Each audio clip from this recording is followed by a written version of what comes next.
Bagaimana caranya menghindari atau menjauhi sifat riya ketika beribadah, dan apakah memakai baju baru dan yang sendiri termasuk riya? Tidak. Ketika sahabat ada yang berkata, ya Rasulullah SAW, kami suka memakai sepatu baru, sandal baru, dan baju yang baru, dikatakan innallaha jamil wa yuhibbu kulla jamal. Sesungguhnya Allah indah dan Allah suka keindahan. Tetapi yang namanya sombong adalah batrul haq wa ghamtun nas, menolak kebenaran dan meremehkan manusia.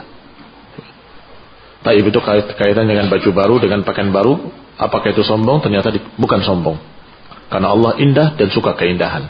Tetapi yang sombong adalah kalau dia bangga diri, meremehkan manusia. Taib.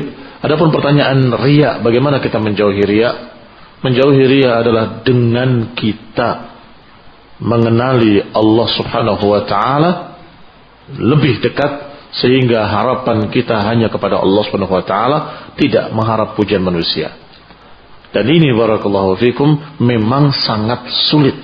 Sampai seorang imam ulama besar, Imam Ahmad rahimahullah, menyatakan, aku dapati yang asyadda alayya, yang paling berat atasku adalah memperbaiki niat.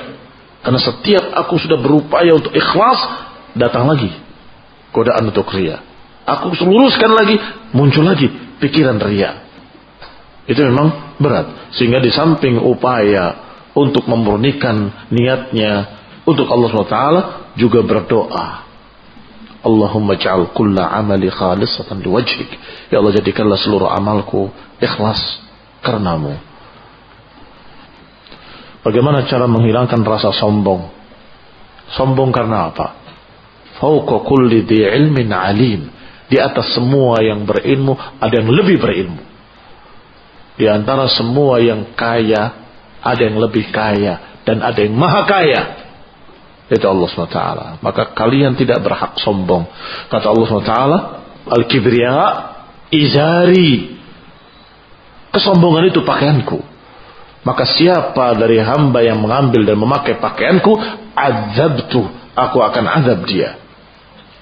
Nah, supaya tidak sombong, kamu ingat hadis itu, dan kamu membaca ayat dan hadis, dan membaca sirah para sahabat, sehingga kamu berasa betul-betul kamu gak ada apa-apanya dengan mereka. Dalam ibadah, dalam ilmu, gak ada apa-apanya.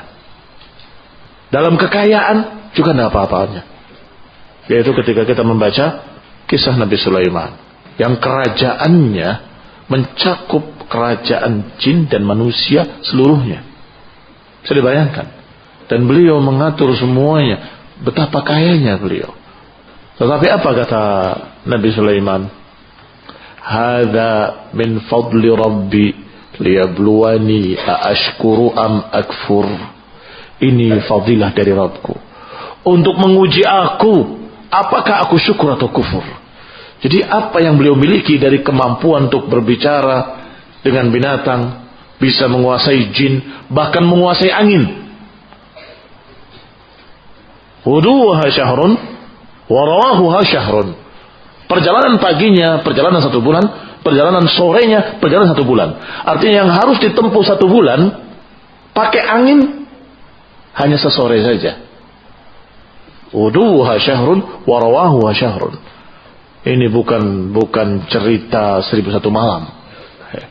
Benar-benar bisa menguasai angin dan bisa meniru angin. Terbang. Alam, apakah pakai karpet terbang atau pakai apa? Yang jelas perjalanannya sebut dalam Al-Quran, perjalanan sesore saja itu sejarak perjalanan 1 bulan. Dan paginya juga demikian. Masya Allah. Tetapi beliau tidak sombong dan justru berkata, hadza min fadli rabbi liyabluwani aashkur am akfur. Ini fadilah dari Rabbku agar aku syukur dan tidak kufur.